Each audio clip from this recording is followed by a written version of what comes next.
Hadirin yang dimuliakan oleh Allah Subhanahu wa taala, ketika kita baca karangan kitab orang-orang soleh, ketika kita baca karangan kitab ulama, maka rata-rata mereka menganjurkan kepada kita di dalam satu hari 24 jam kita punya waktu khusus untuk ingat kepada Allah Subhanahu wa taala.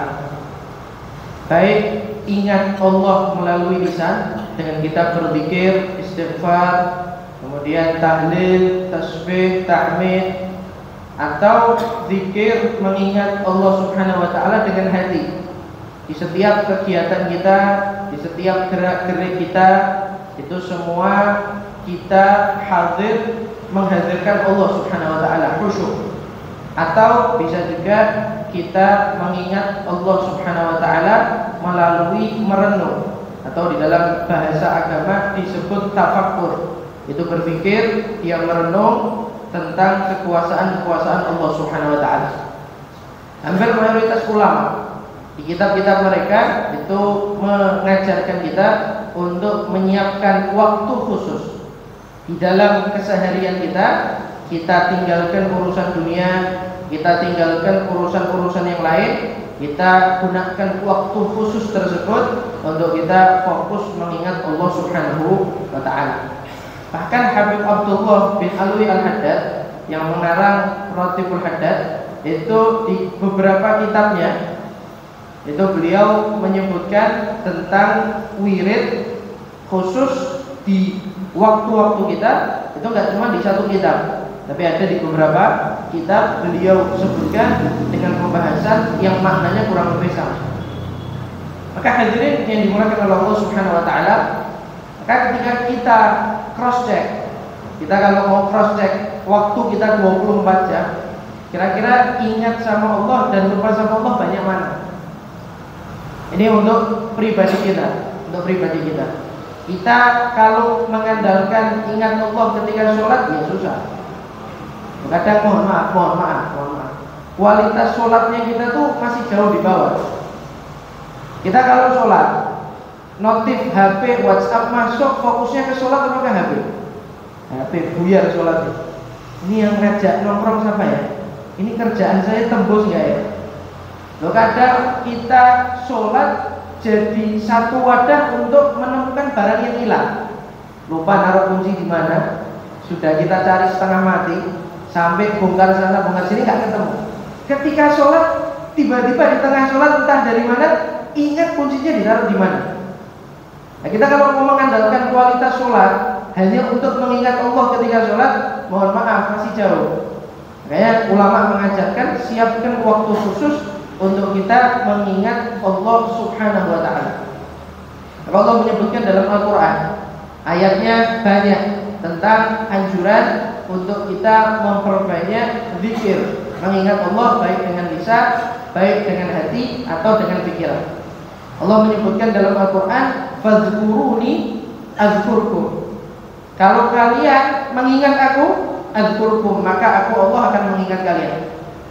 Ini sudah satu ayat yang cukup jelas. Ketika kita mau diingat sama Allah, ya caranya kita mengingat Allah Subhanahu wa taala.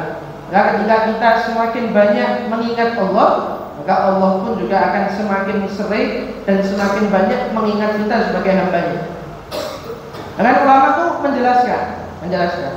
Disebutkan di dalam Al-Qur'an, "Fa idza qadaitum manasikakum fadhkurullaha kadzikrikum aba'akum wa asyadda dzikra." Kalau kamu au asyadda dzikra, fa idza qadaitum manasikakum fadhkurullaha kadzikrikum aba'akum au asyadda dzikra. Kalau kamu sudah selesai dari manasikakum, ibadah manasik kamu, baik sifat bentuknya haji atau umrah, fadhkurullaha. Maka setelah kamu selesai haji atau umrah, tugas kamu apa? Tetap ingat Allah Subhanahu wa taala sebagaimana orang tua dulu mengingat Allah Subhanahu wa taala, atau kamu mengingat Allah dengan lebih banyak. Ulama tafsir menjelaskan, kalau kita bedah ilmu fikih haji, semua rukun yang ada di dalam haji itu enggak ada zikir yang bentuknya wajib. Kita tawaf, Tawaf itu syarat sahnya dan wajibnya pokoknya 7 kali tawaf, gitu ya. Dimulai dari Hajar Aswad dan dihitung satu lagi di Hajar Aswad. Kemudian Ka'bah di sebelah kiri, jadi melawan arus jam. Itu muter pokoknya 7 kali begitu.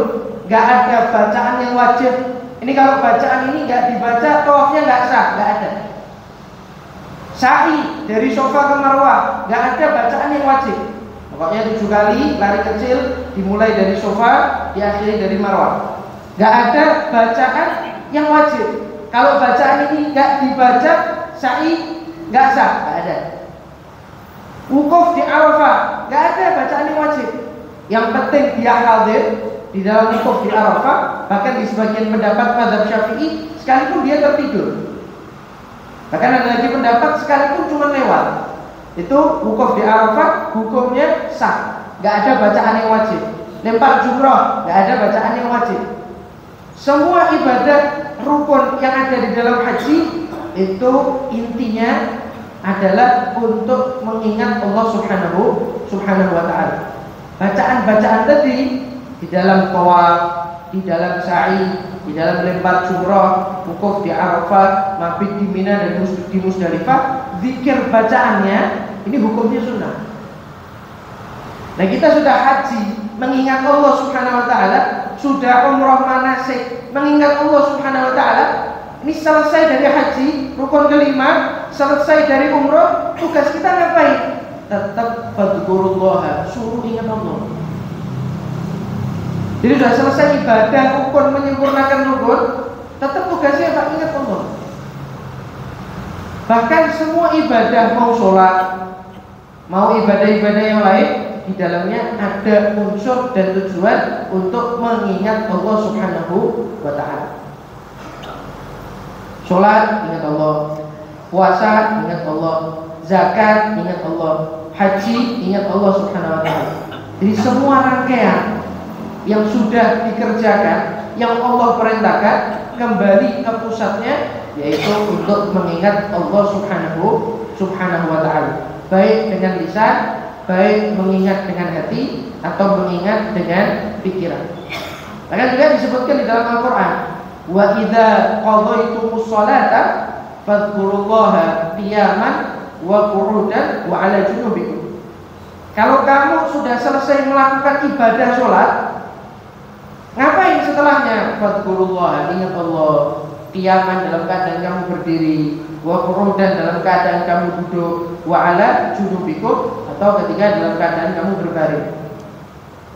Jadi zikir ini menjadi satu tujuan di dalam kita dihidupkan oleh Allah di dunia, selain taat melakukan ibadah-ibadah yang lain, yaitu kita mengingat Allah Subhanahu wa ta'ala.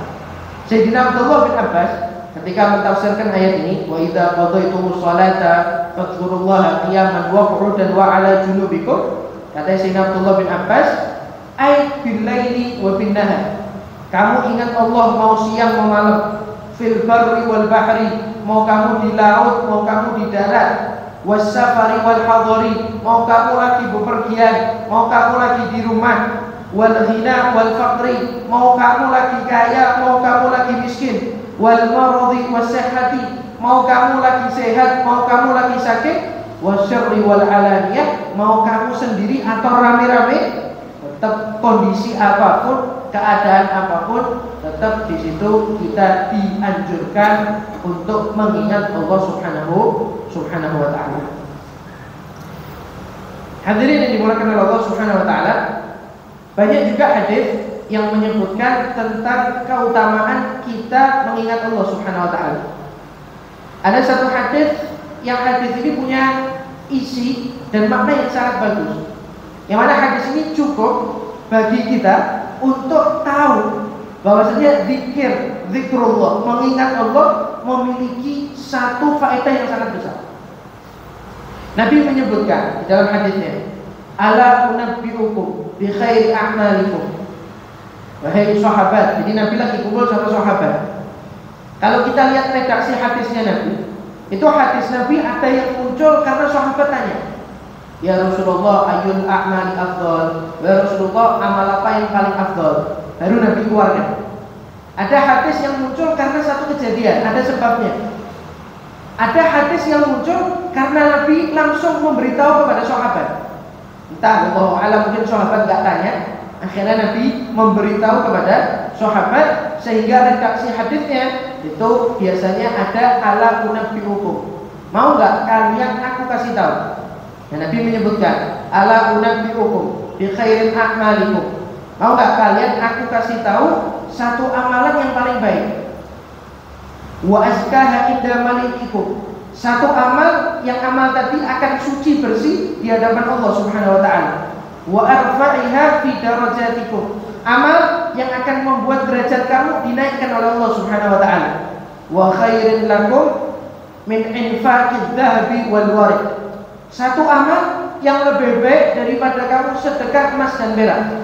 Wa khairin lakum min antalqau aduwakum fatadribu a'naqahum wa yadribu a'naqakum.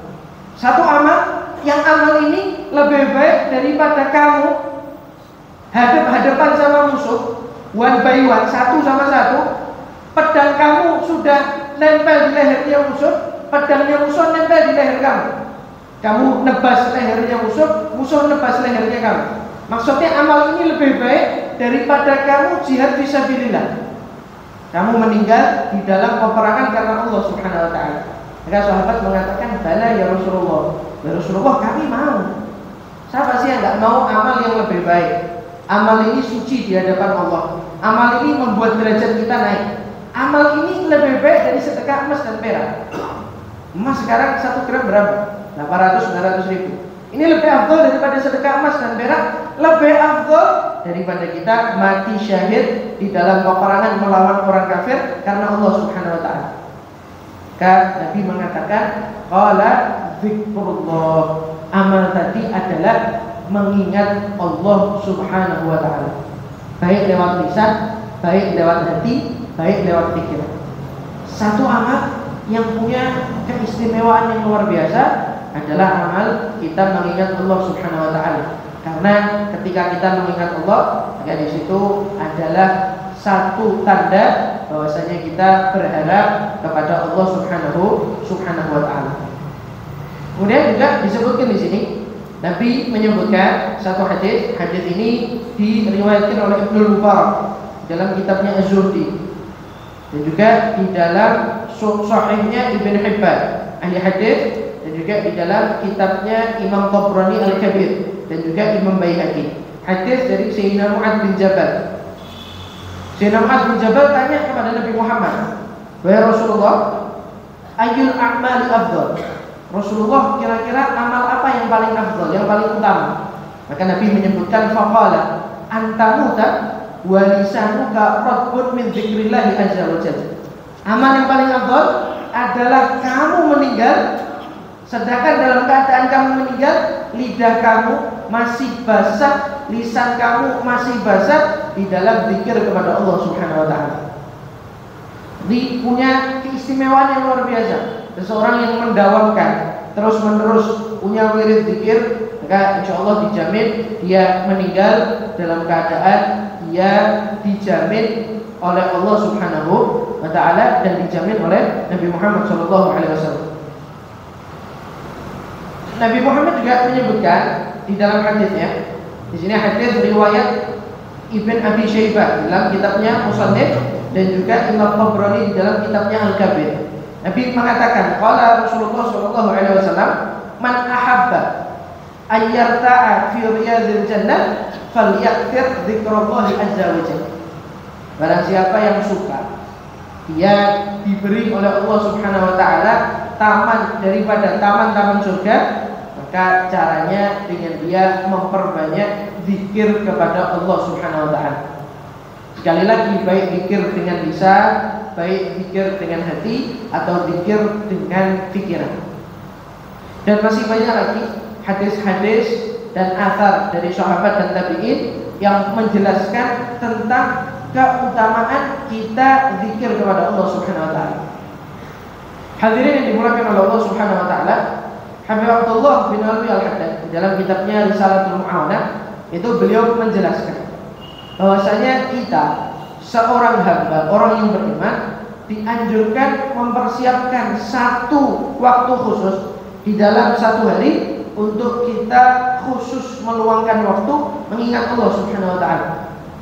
Baik dengan lisan, kita zikir istighfar, kita takbir, kita tahmid, kita tasbih, kita tahlil, atau kita zikir dengan hati mengingat Allah, menghadirkan Allah di hati kita.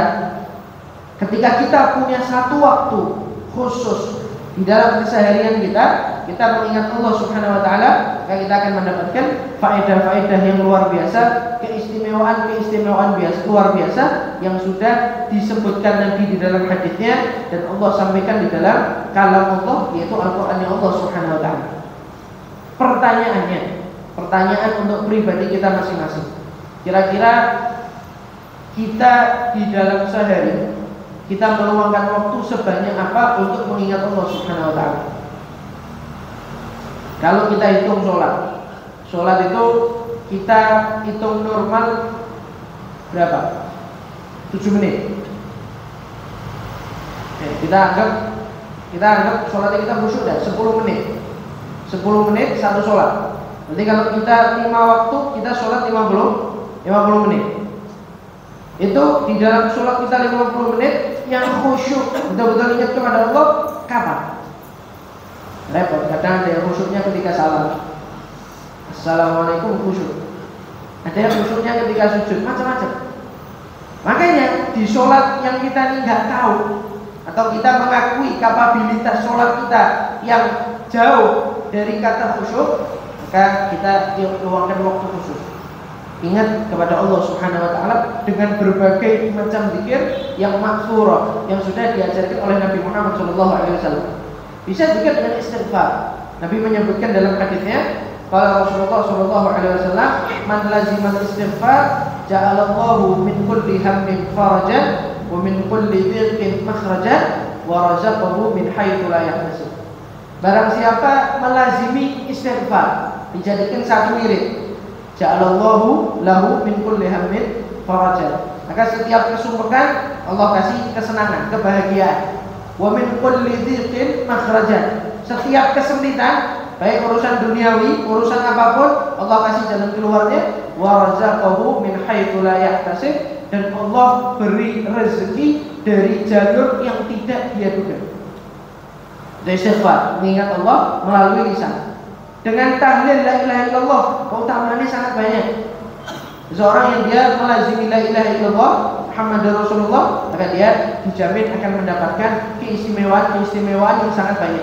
Dan banyak sekali redaksi hadis yang menyampaikan tentang keistimewaan mengucapkan tahlil la ilaha illallah. Ketika kita hanya bisa mengingat Allah Subhanahu wa taala dengan lisan, ya maka gunakan waktu khusus tadi, kita fokus zikir, menyebut nama Allah Subhanahu wa taala, menyebut zikir-zikir yang siratnya sudah diajarkan oleh Nabi Muhammad SAW.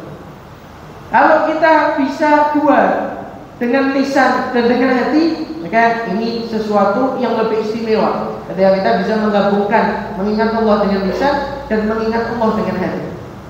Para ulama menjelaskan apa sih makna mengingat Allah dengan hati, yaitu ketika kita meluangkan waktu dan di situ kita khudu, hadir, khusyuk, kita betul-betul mengingat Allah Subhanahu wa taala dengan keistimewaan-keistimewaannya Allah, dengan kekuatan-kekuatannya Allah, dengan kemampuan-kemampuannya Allah Subhanahu wa taala, yang mana ketika kita mengingat zikrullah dengan hati, maka di situ akan memberi atharan zahirah, akan memberi satu efek yang nampak jelas dan akan membuat hati kita ini diliputi cahaya karena kita mengingat Sang Khalik, Sang Pencipta, yaitu Allah Subhanahu wa taala.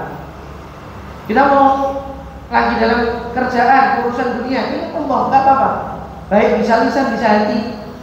Kita lagi dalam keadaan yang baik, ingat Allah. Dalam keadaan yang lagi kurang baik, ingat Allah. Apapun keadaannya, apapun kondisinya, maka di situ kita dianjurkan lebih-lebih untuk banyak-banyak mengingat Allah Subhanahu wa taala. Hadirin yang dimuliakan oleh Allah Subhanahu wa taala, Imam Ghazali dalam kitabnya Ihya itu beliau menyebutkan tentang efek yang dahsyat, efek yang luar biasa bagus yang didapat oleh manusia, hamba-hamba yang sering zikir mengingat Allah Subhanahu wa taala. Di antaranya Nabi menyebutkan bahwasanya ada 7 kelompok. 7 kelompok ini akan mendapatkan naungan di hari yang tidak ada yang bisa mendapatkan naungan kecuali naungan Allah Subhanahu wa taala. 7 kelompok. Ketika di padang mahsyar ada 7 kelompok. Yang mana di hari tersebut gak ada yang bisa memberi naungan dan gak ada yang akan mendapatkan naungan kecuali atas kehendak Allah Subhanahu wa taala. Dan 7 kelompok tersebut di antaranya siapa? Rajulun dzakarallaha khaliyan fafadat ainahu min khasyatillah, yaitu seorang lelaki, baik ini lelaki atau perempuan, seorang hamba, dia mengingat Allah Subhanahu wa taala khaliyan, dalam keadaan sendiri, fafadat ainah, kemudian matanya menangis karena dia mengingat Allah Subhanahu wa taala, dan matanya menangis karena rasa takut kepada Allah Subhanahu wa taala. Makanya ketika kita baca hadis dan penjelasan ulama tentang keutamaan dan keistimewaan bangun malam yang sangat banyak. Kenapa? Karena di waktu tersebut adalah waktu kita bisa menyendiri kepada Allah Subhanahu wa taala. Kayak ketika kita meluangkan satu waktu khusus sendiri, kita zikir kepada Allah, mengingat Allah sampai kita takut. Kan di sini fafadat ainah, dia menangis karena takut kepada Allah. Dan di situ dia termasuk dari 7 kelompok yang kelak akan mendapatkan naungan di hari yang tidak ada naungan kecuali naungan yang Allah Subhanahu wa taala. Yang kedua, efek yang didapat, keistimewaan yang didapat karena kita sering zikir mengingat Allah Subhanahu wa taala adalah akan muncul rasa takut kepada Allah Subhanahu wa taala. Al-khauf, rasa takut. Rasa takut di zaman sekarang adalah satu hal yang betul-betul mulai sedikit-sedikit pudar. Mau sendiri mau ramai, kita lihat banyak hamba-Nya Allah Subhanahu wa taala yang tidak memiliki rasa takut kepada Allah Subhanahu wa taala. Maka dengan zikir, kita yang sudah punya rasa takut akan semakin bertambah rasa takut kita kepada Allah Subhanahu wa taala. Yang belum punya rasa takut kepada Allah, yang mungkin masih menganggap Allah tidak melihat kita, Allah tidak mengawasi kita, maka insyaallah dengan zikirnya kita, mengingatnya kita kepada Allah Subhanahu wa taala, maka kita akan memiliki rasa takut kepada Allah Subhanahu wa taala, yang mana rasa takut kepada Allah ini akan menjadi modal kita semakin semangat untuk ibadah dan takwa kepada Allah Subhanahu wa taala. Kemudian yang ketiga yang didapat ketika kita mengingat Allah Subhanahu wa taala adalah satu efek di hati kita karena kita zikir kepada Allah, yang mana efek tadi akan membuat hati kita menjadi hati yang bersih, membuat hati kita menjadi hati yang suci, dan otomatis akan membuat hati kita menjadi hati yang penuh dengan cahaya. Maka sama orang yang kalau menggunakan waktunya lalai dari Allah Subhanahu wa taala, pagi yang diurus hal-hal yang jauh dari Allah, nanti ketemu sore yang diurus jauh dari Allah, ketemu malam yang dipikir jauh dari Allah, tangannya nggak pernah digunakan untuk ingat kepada Allah, semua anggota tubuhnya dipakai untuk lalai dari Allah Subhanahu wa taala. Gimana? Ya, maka hatinya akan menjadi hati yang kotor. Kemudian hatinya gak akan ada rasa takut sama sekali, dan hatinya akan menjadi hati yang gelap. Jadi ketika dia makmurkan waktunya, dia makmurkan kegiatannya, ada di situ mengingat Allah Subhanahu wa taala, hatinya bersih, hatinya penuh cahaya. Tapi ketika dia gunakan waktunya, dia makmurkan waktunya, dia pakai umurnya untuk lalai dari Allah Subhanahu wa taala, maka dia bilang hatinya akan menjadi hati yang kotor, hatinya akan menjadi hati yang gelap. Kenapa? Karena jauh dari Allah Subhanahu wa taala. Kemudian yang keempat disebutkan oleh Imam Ghazali, efek yang didapat ketika kita sering mengingat Allah Subhanahu wa taala, alat dawam, terus melazimi istiqomah kontinu zikir mengingat Allah baik dari lisan, hati atau pikiran, maka di situ kita akan tahu kadar ukuran kita dan kita akan tahu kadar dan ukuran Allah Subhanahu wa taala. Bahwasanya segala sesuatu yang ada di dunia semua adalah atas kehendak Allah Subhanahu wa taala dan kita hanya ciptaan.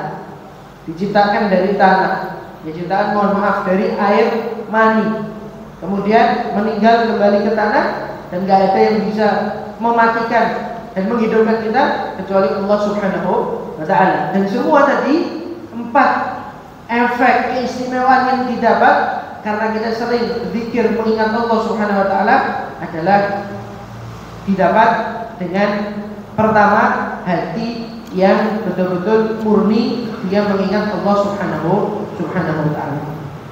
Hadirin yang dimulakan oleh Allah Subhanahu wa taala, kita juga perlu meluangkan satu waktu untuk kita tafakkur, merenung. Zikir dengan lisan, zikir dengan hati, dan zikir dengan pikiran. Mengingat Allah, tafakkur, merenung. Kira-kira kita dikasih umur sampai sekarang, kita sudah melewati beberapa kali berpuluh-puluh tahun Ramadan, kita sudah melewati berpuluh-puluh tahun Idul Fitri, kita sudah melewati berpuluh-puluh tahun pergantian tahun baru Hijriah, kita sudah berganti umur, bertambah umur, kita sudah melewati berbagai masa kehidupan. Kira-kira di dalam proses yang sudah kita lewati, dengan nikmat yang begitu banyak yang sudah Allah beri, renungan buat kita semakin dekat sama Allah atau semakin jauh? Mohon maaf, di dalam siklus kehidupan, ulama menjelaskan, bahkan di dalam siklus kehidupan setahun, manusia itu dibagi menjadi 2. Ada mereka satu kelompok yang rugi, ada mereka satu kelompok yang beruntung. Kelompok yang rugi adalah mereka yang tidak bisa ngambil ibrah, ngambil pelajaran dari kehidupan setahun ke belakang, sehingga kehidupan setahun ke depan tidak semakin baik. Berarti dia kurang di dalam ketaatan, dia kurang di dalam mengingat Allah Subhanahu wa taala, dia kurang memikirkan bagaimana hubungannya dengan Allah, bagaimana hubungannya dengan Nabi. Enggak mengambil pelajaran dari kehidupan setahun ke belakang, sehingga kehidupan setahun ke depan enggak ada perubahan sama sekali. Bisa sama seperti setahun ke belakang, atau waliyadzubillah min dzalik, bisa semakin buruk. Ini kelompok yang rugi. Yang kedua, kelompok yang beruntung, yaitu mereka yang bisa mengambil satu pelajaran dari kehidupan setahun ke belakang, sehingga kehidupan setahun ke depan menjadi lebih baik. Setahun ke belakang dia hubungannya sama Allah jauh, dia perbaiki, ambil pelajaran. Setahun ke depan gimana caranya hubungannya sama Allah tambah baik. Setahun ke belakang dia sama sekali sangat jarang untuk meluangkan waktu ingat Allah. Dia ambil pelajaran, setahun ke depan dia gunakan banyak waktunya untuk ingat Allah Subhanahu wa taala. Bisa mengambil pelajaran, sehingga setahun ke depan kehidupannya menjadi baik, hubungannya sama Allah tambah dekat, hubungannya sama Nabi tambah dekat. Waktunya dia makmurkan, dia gunakan untuk perkara-perkara yang membuat dirinya semakin dekat kepada Allah Subhanahu wa taala. Pertanyaan buat kita, kira-kira dari kehidupan yang sudah kita lalui, dari nikmat yang begitu banyak yang sudah Allah beri, dari umur yang sudah Allah kasih, bertambahnya umur, tahun demi tahun yang kita lewati, kita sama Allah semakin dekat atau semakin jauh? Kita semakin ingat sama Allah atau semakin lupa? Semakin ingat sama Nabi atau kita semakin meninggalkan Nabi Muhammad SAW? Ini juga perlu kita jadikan satu waktu khusus untuk kita merenung. Kira-kira kalau waliyadzubillah min dzalik, kalau misal kita termasuk hamba yang umur kita lalui, masa kita lalui, kita menjadi hamba yang semakin jauh dari Allah, semakin jauh dari Nabi, maka waliyadzubillah min dzalik, kita jauh dari karunia dan rahmatnya Allah Subhanahu wa taala. Maka hadirin yang dimuliakan oleh Allah Subhanahu wa taala, maka hendaknya kita mulai memperbaiki niat kita, Mari kita sama-sama mulai memperbaiki, kita memanage, mengatur waktu kita. Jangan semua waktu kita gunakan hanya fokus untuk urusan dunia. Jangan semua waktu kita gunakan fokus hanya untuk perkara-perkara yang jauh dari Allah. Kita mulai, kita atur waktu kita tata waktu kita atur niat kita atur kehidupan kita 24 jam. Kita gunakan waktu yang benar-benar Allah beri supaya kita fokus untuk mendapatkan ridhonya Allah Subhanahu wa taala, di antaranya dengan kita sering-sering memperbanyak mengingat Allah Subhanahu wa taala. Ketika kita menjadi hamba yang sudah punya rutinitas sering ingat Allah, baik dengan lisan, baik dengan hati, baik dengan pikiran, maka kita tidak akan terlalu ribet ketika diberi ujian oleh Allah Subhanahu wa taala. Kita gak akan terlalu ambil pusing ketika dikasih rezeki yang sedikit. Kenapa? Karena kita tahu bahwa Allah Subhanahu wa taala mengetahui kebutuhan kita melebihi diri kita, mengetahui kebutuhan kita sendiri. Hadirin yang dimuliakan oleh Allah Subhanahu wa taala, kira-kira ketika kita oleh Allah Subhanahu wa taala ditakdirkan dicabut nyawa kita sekarang, apakah cukup amal kita ke belakang bisa untuk membawa kita masuk ke dalam surganya Allah Subhanahu wa taala?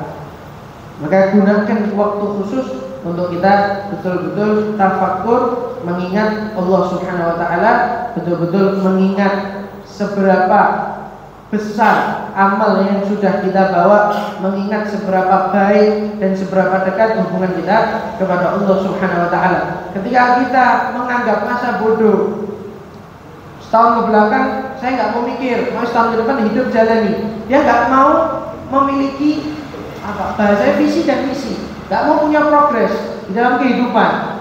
Gimana hubungannya sama Allah, gimana hubungannya sama Nabi, gimana dia menggunakan waktunya untuk ingat Allah. Nggak mikir, pokoknya wayahnya Ramadan puasa, wayahnya Idul Fitri beli baju baru ke masjid, nanti wayahnya sholat ya sholat, waktunya zakat keluarkan zakat. Tapi nggak terbesit di pikirannya, nggak terbesit di hatinya, gimana sih hubungan saya sama Allah? Gimana sih saya meluangkan waktu untuk ingat sama Allah? Dia nggak mikir begitu. Ya mohon maaf, sekalipun dikasih umur 100 tahun, kalau keadaannya seperti itu, atau bisa kita katakan kualitasnya kaleng-kaleng, ya nggak akan dapat keistimewaan dari Allah. Karena Allah mohon maaf tidak memberikan keistimewaannya kecuali kepada hambanya yang juga memiliki kualitas. Jadi kalau kita mau dapat kualitas dari Allah, ya kita pantaskan diri kita untuk layak mendapatkan keistimewaan-keistimewaan dan kualitas-kualitas dari Allah Subhanahu wa taala. Maka yuk mari sama-sama kita perbaiki niat kita perbaiki waktu kita perbaiki hati kita perbaiki pikiran kita atur di dalam satu hari 24 jam. Gak kita sebentar, kita betul-betul fokus di situ, gak ngurusin selain Allah Subhanahu wa taala, mengingat Allah, zikir kepada Allah Subhanahu wa taala, mengingat Nabi dan zikir kepada Nabi, maka insyaallah kita akan layak mendapatkan keistimewaan dari Allah Subhanahu wa taala. Dan kita jadikan tahun baru Hijriah ini, masih awal-awal, kita jadikan satu lembaran yang baru, sehingga selama setahun ke depan kita menjadi pribadi yang seperti apa, diri kita masing-masing yang bisa tahu. Kita mau jadi hamba yang semakin dekat sama Allah, ya kita dekatkan diri kita kepada Allah. Kita mau jadi hamba yang semakin jauh dari Allah Subhanahu wa taala, ya silakan kita jauhkan diri kita dari Allah Subhanahu wa taala. Semua tergantung pribadi kita masing-masing. Mau kita menjadi hamba yang semakin dekat kepada Allah, yang kualitasnya semakin baik, atau kita menjadi hamba yang semakin jauh dari Allah dan menjadi hamba yang kualitasnya biasa, sehingga kita juga tidak bisa berharap keistimewaan dari Allah Subhanahu wa taala, karena Allah memberikan keistimewaannya kepada hamba-hambanya yang memiliki kualitas yang bagus. Hadirin yang dimuliakan oleh Allah Subhanahu wa taala, ada satu hadis. Hadis ini redaksinya panjang. Hadis riwayat Imam Tirmidzi, ada juga dari Sayyidina Abu Hurairah di dalam Sahih Bukhari dan Sahih Muslim. Hadis ini menjelaskan keistimewaan kita kumpul di majelis zikir, majelis yang di situ mengingat Allah. Kita seperti kita, tadi kan duduk bainal maghrib wal isya, kita ingat Allah. Nah, disebutkan satu hadis, yang hadis ini cukup untuk kita tahu bahwasanya majelis zikir kumpul satu kelompok umatnya Nabi mengingat Allah, di situ ada keistimewaan yang luar biasa. Maknanya begini, Allah mengutus para malaikat untuk keliling di langit bumi. Keliling di langit bumi. Kemudian malaikat mendapati ada satu kelompok hambanya Allah lagi zikir mengingat Allah Subhanahu wa taala. Kemudian malaikat kembali kepada Allah Subhanahu wa taala. Dan Allah tanya, "Hambaku lagi ngapain?" Allah, "Hambamu lagi tahmid, memuji Engkau, lagi mengagungkan Engkau, lagi berzikir mengingat Engkau Allah Subhanahu wa taala." Kemudian katanya Allah Subhanahu wa taala, "Apakah mereka bisa melihatku?" Kata malaikat, "Tidak bisa, mereka tidak bisa melihatmu ya Allah." Kata Allah, "Lantas gimana kalau mereka bisa melihatku?" Kata malaikat, "Kalau mereka bisa melihatmu, mereka pasti akan sangat maksimal di dalam zikir mengingat Engkau Allah Subhanahu wa taala." Kemudian Allah tanya lagi, "Apakah mereka bisa melihat neraka?" Malaikat, Allah tanya, "Wahai malaikat, kira-kira mereka meminta lindungan kepadaku dari apa?" Ya Allah, mereka meminta lindungan dari neraka. Mereka pernah melihat neraka? Tidak pernah ya Allah. Gimana kalau mereka melihat neraka? Ya Allah, kalau mereka melihat neraka, maka mereka akan lari terbirit-birit dan mereka akan semakin memaksimalkan waktunya untuk taat dan ibadah kepadamu. Wahai malaikat, yang mereka minta apa? Ya Allah, mereka meminta surga. Mereka pernah melihat surga? Tidak pernah ya Allah. Lantas, bagaimana kalau mereka pernah melihat surga? Kalau mereka pernah melihat surga gimana?